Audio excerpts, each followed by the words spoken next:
Bayonetta is an action, hack-and-slash game developed by Platinum Games and Nex Entertainment and published by Sega for the Xbox 360 and PlayStation 3.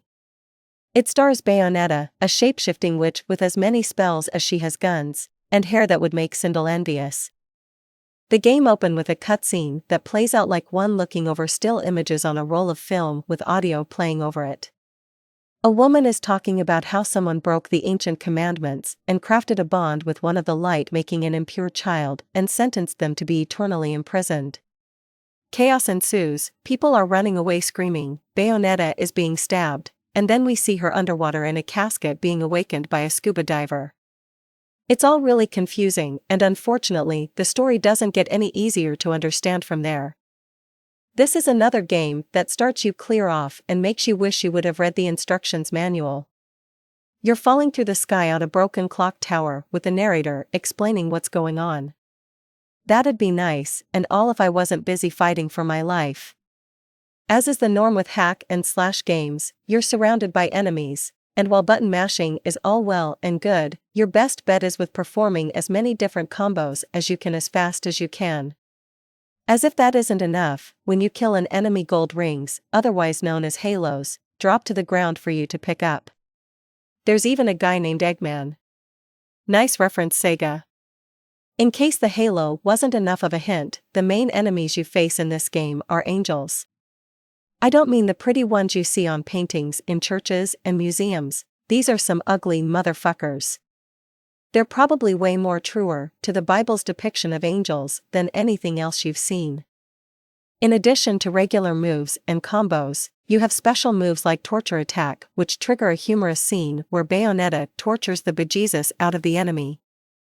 Sometimes you can spin an enemy around and fire off your gun in a stationary position when surrounded.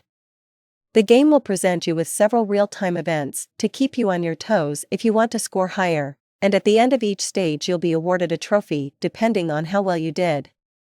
There are also a variety of items you can use to assist you as well. For different types of lollipops that raises health, magic, attack power, and makes her temporarily invincible. A magic flute to attack nearby enemies with, and you can even pick up weapons that belong to enemies and fight with it until its health goes to 0. You can also pick up books along the way which holds information about things in the game, kind of like the codex from Mass Effect. Remember when I made that Mortal Kombat reference? When you're facing a boss you can activate a finishing move the same way as the torture attack, and that'll summon a demon, in the form of your hair, to be summoned and literally eat the angel that you were fighting. If it's not eating them, then it's either crushing or doing something to royally screw it over. I'll tell you, the first time I saw that I was staring at the screen in awe for a good couple of seconds before I snapped out of it. If women could do that in real life, humans would be on the endangered species list. To activate Witch Time, which basically makes everything move slower while you still function at a normal pace, you have to dodge attacks at the last second possible, and then go nuts. It's basically the game's equivalent of a devil trigger, making your attacks more powerful and only lasts for a limited amount of time before running out. It can also be utilized to bypass obstacles like brick walls that can only be broken through with your magic, or running water. Yes, you can walk on water. Jesus! There are also some cool moves you can do, like walk on walls. At a certain point, you'll be given the ability to walk on the walls of buildings and ceilings when needed to further advance in different stages, or when facing a particular boss. In certain parts of the game, you can find an hourglass that turns back time at a certain point, allowing you to reverse the damage done to a structure, like a bridge, in order to navigate across areas that you couldn't get to because you made it there too late. It's even utilized during a boss fight to revert the damage done to the area by the enemy, so you can continue to use it to your advantage. Each boss battle that comes along is even better than the one that comes before it, which just makes your blood pump whenever it's time to face a new boss. The soundtrack in this game is awesome, but the remake of Frank Sinatra's Fly Me to the Moon dwarfs the rest of the soundtrack. You can always hear it playing in the background whenever the action picks up, and you wouldn't have thought that'd be the kind of song to get stuck in your head while killing angels, yet here we are discussing it. Well played, Bayonetta. Well played. The game has 3 different realms that separates heaven, purgatory, and hell, all named after the Italian words best known from the Divine Comedy: Paradiso, Purgatorio, and Inferno. Purgatorio acts as a kind of in-between, connecting all the realms, having both the supernatural of the game walk among humanity, but also not being visible because they stand outside the planes of their reality. Which means most of the time humans appear as transparent watery substance. It's a cool concept that's done very well. A bar named the Gates of Hell, but having nothing to do with Inferno, serves as a shop where you can buy healing items, new techniques, weapons, and other accessories to help you on your journey. You can access the bar in between stages or through red portals found in the game. The bar is owned by Rodan, a weapons dealer that you'll encounter early on in the game. The halos you collect act as a form of currency when visiting the shop, so be sure to collect as many as you can to get the best deals here. After you complete a level, a mini-game called Angel's Attack begins, where you fire at 2 types of angels that appear on your screen with a limited supply of bullets to work with. Hit the angels, you score points. Hit them in the head or more than one at a time and you score even higher. Once the bullets run out, the round is over and you can buy items with the points you received or convert them into halos. It's done in a first-person perspective and, well, I hate it with a fiery passion.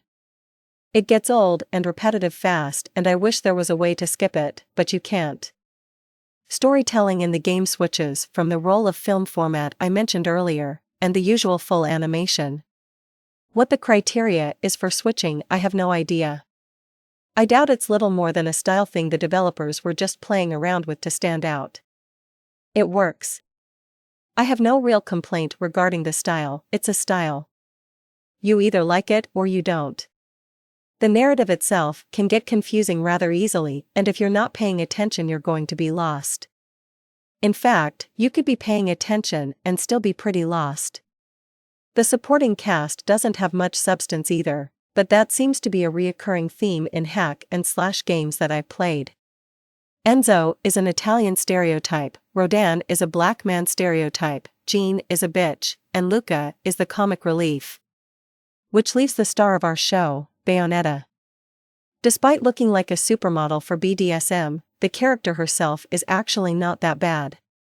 She doesn't just have sex on the brain all the time. She has a goal, and she uses her abilities and resources to see to that goal and never backs down from a challenge, earning the respect of her peers. She even has a soft side, somewhat, sorta, deep down inside. Her character arc is pinned down somewhat with the overused amnesia trope, but she fits the criteria of a badass with the cool exterior that a lot of other hack and slash games are known for, being right up there with the likes of Dante, Ryu Hayabusa, and War. Well, I guess you could argue War's exterior isn't exactly cool per se, but that's another story.